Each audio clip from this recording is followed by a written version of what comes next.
इस वीडियो के माध्यम से हम आपको ये बताना चाहते हैं कि इस बीमारी में होता क्या है ये बीमारी, क्यों होती है ये बीमारी, इसके लक्षण क्या हैं, आप कैसे इसको पहचान सकते हैं कि ये बीमारी आपको हो गई, और अगर हो गई तो क्या सावधानियां आपको बरतनी चाहिए, क्या खाना चाहिए, क्या नहीं खाना चाहिए, कैसे इस बीमारी का इलाज हो सकता है, कैसे जांच हो सकती है, और अगर किसी को ये बीमारी है तो आगे चल के उसको क्या क्या प्रॉब्लम्स शरीर में आ सकते हैं।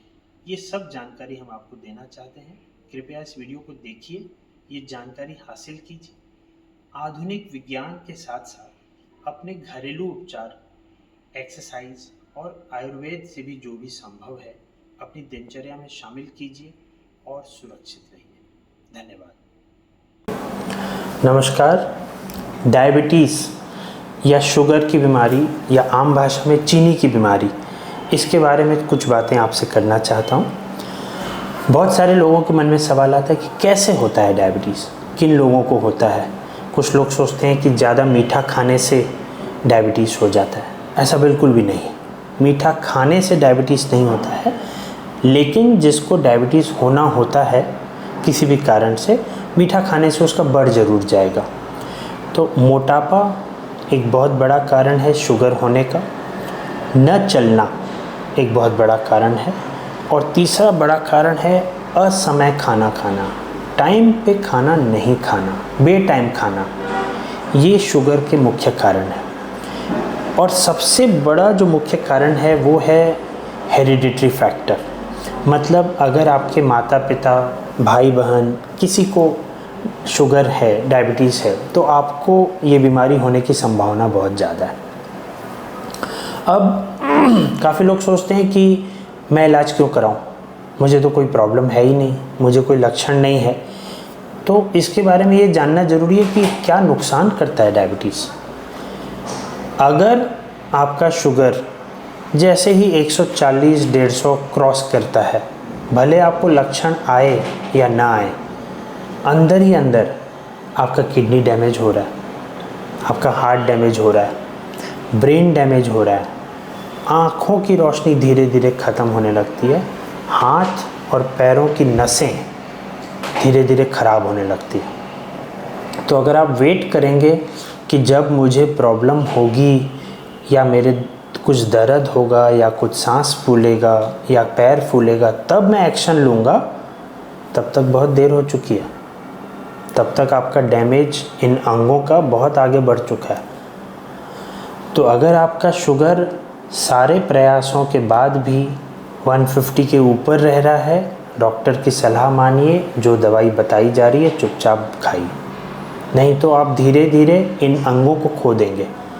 आज पूरे विश्व में डायलिसिस के 50% मरीज, डायलिसिस एक प्रक्रिया होती है जिस व्यक्ति का किडनी ख़राब हो जाता है तो उसका ब्लड साफ़ नहीं हो पाता है, तो उसके ब्लड को मशीन से साफ़ किया जाता है क्योंकि उसका किडनी नहीं काम कर रहा है। इस प्रक्रिया को डायलिसिस कहते हैं। डायलिसिस के 50% मरीज शुगर की वजह से डायलिसिस पे हैं। जो समय रहते अपने शुगर को नहीं कंट्रोल किया, जिन्होंने शुगर को हल्के में लिया, आज डायलिसिस पे। तो आप प्लीज़ समय रहते जैसे बताया जाए वैसे शुगर को कंट्रोल कीजिए और इन अंगों को ख़राब होने से बचाइए। अब बात आती है कि कैसे कंट्रोल किया जाए। सबसे पहला और सबसे ज़्यादा इम्पॉर्टेंट काम है रोज़ 45 मिनट चलना। चलना शुगर का सबसे पहला दवाई है, सबसे इम्पॉर्टेंट दवाई है, और रोज़ करना पड़ेगा 45 मिनट्स। आपको डायरेक्ट 45 मिनट्स कोई नहीं बोल रहा है। अगर आप आज की तारीख में नहीं चलते हैं, 5 मिनट से शुरू कीजिए, 10 मिनट से शुरू कीजिए। एक नियम बनाइए कि भाई हम जाते हैं, 5 मिनट चल के आ जाते हैं। फिर धीरे धीरे जैसे जैसे समय और शरीर अलाउ करे, थोड़ा थोड़ा समय बढ़ाते जाइए। टारगेट 45 मिनट है। दूसरा इम्पॉर्टेंट एस्पेक्ट है कि क्या खाना चाहिए। जितनी भी तरह की सब्जियां हैं आप खा सकते हैं, जितने भी तरह के सलाद हैं आप खा सकते हैं, जितने भी तरह के ड्राई फ्रूट्स हैं। यहाँ ड्राई फ्रूट्स की बात कर रहा हूँ मैं, नेचुरल ड्राई फ्रूट, जैसे अखरोट, बादाम, पिस्ता, काजू आप बिल्कुल खा सकते हैं, नेज़ा खा सकते हैं। लेकिन जो आर्टिफिशियली शुगर डाल के ड्राई फ्रूट बनाए गए हैं जैसे कि किशमिश, छुआरा, डेट्स, अंजीर, इन सब में आर्टिफिशियली थोड़ा शुगर डाला हुआ रहता है, ये आपके लिए सही नहीं है।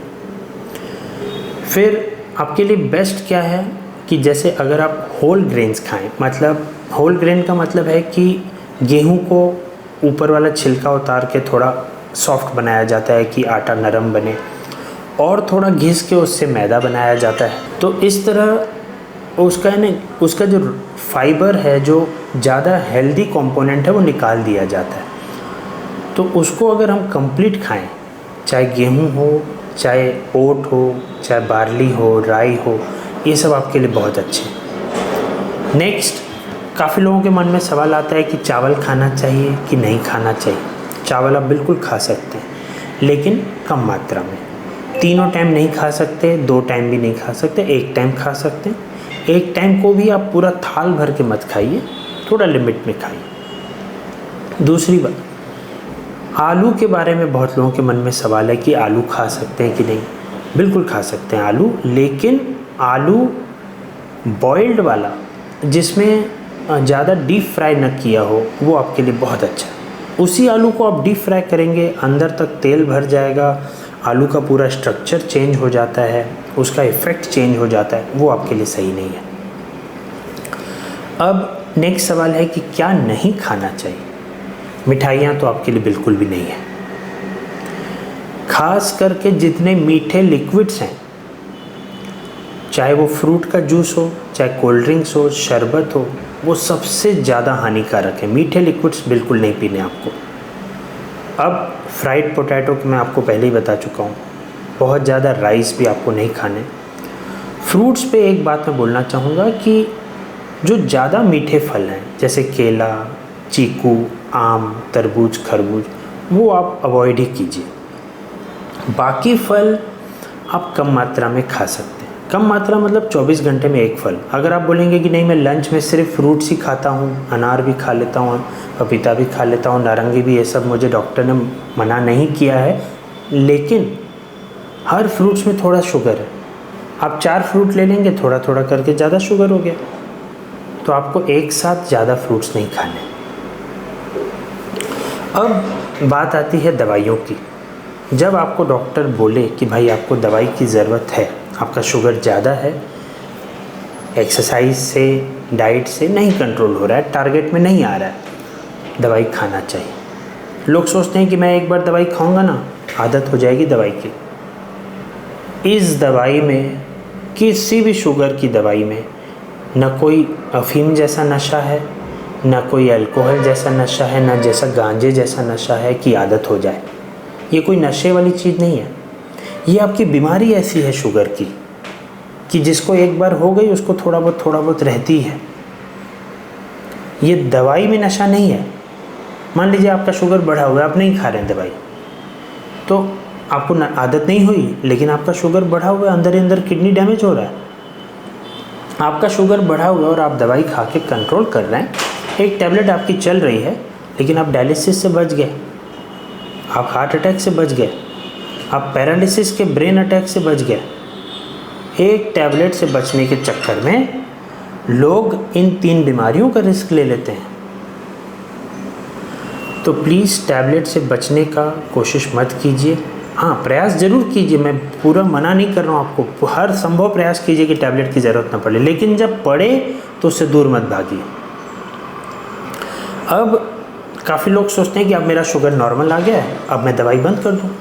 नहीं, अगर आपका शुगर नॉर्मल आया है मतलब दवाई सही चल रही है। हमारा टारगेट है कि आपका शुगर नॉर्मल हो जाए। जब नॉर्मल से कम होने लगे शुगर, 90 होने लगे, 85 होने लगे, 80 होने लगे, तब मतलब दवाई घटाने का समय आ गया। अगर 2 पावर की दवाई चल रही है तो पावर 1 कर दीजिए, 1 पावर की चल रही तो आधा कर दीजिए। ये डॉक्टर साहब करेंगे, आपको नहीं करना है। और भविष्य में अगर बहुत ही कम पावर पे भी शुगर कम आने लगे तो निश्चित रूप से बंद किया जाएगा। लास्ट एक बात, कितने कितने दिन में जांच करनी चाहिए। लोग एक बार दवाई लिखवा देते हैं फिर भूल जाते हैं, 6 महीने तक 1 साल तक भूल जाते हैं कि बोले हाँ मेरा दवाई चल रहा है। ऐसा नहीं है, इसका दवाई फिक्स्ड नहीं है। आपको हर 15 दिन में लाइफ लॉन्ग खाने के पहले और खाने के बाद दोनों शुगर चेक करना है। और चेक करने का मतलब ये है कि दोनों कंट्रोल में होने चाहिए। खाने के पहले 100 के नीचे, खाने के बाद वाला 150 के नीचे। और अगर कंट्रोल में है तो आपको डॉक्टर से मिलने का ज़रूरत नहीं है, जो खा रहे हैं खाते रहिए। शुगर अगर ज़्यादा नीचे जाए या बार बार ज़्यादा ऊपर आने लगे तब आपको डॉक्टर से मिलना चाहिए। अब भले वो सिचुएशन 3 महीने में आए, 6 महीने में आए, साल में आए, साल में एक बार आपको मिलते रहना चाहिए। धन्यवाद। अगर इस वीडियो में दी हुई जानकारी आपको अच्छी लगी है तो इसे लाइक करिए, शेयर करिए, हमारे चैनल को सब्सक्राइब करिए। बहुत सारी जानकारियाँ हमारे फेसबुक पेज, इंस्टाग्राम पेज पे भी उपलब्ध हैं, वहाँ पे भी आप इनको देख सकते हैं, सुन सकते हैं, शेयर कर सकते हैं। हम लोग चाहते हैं कि आप जानकारी के माध्यम से अपने आप को सुरक्षित रखिए। जानकार बनिए, स्वस्थ रहिए। जय हिंद, जय भारत।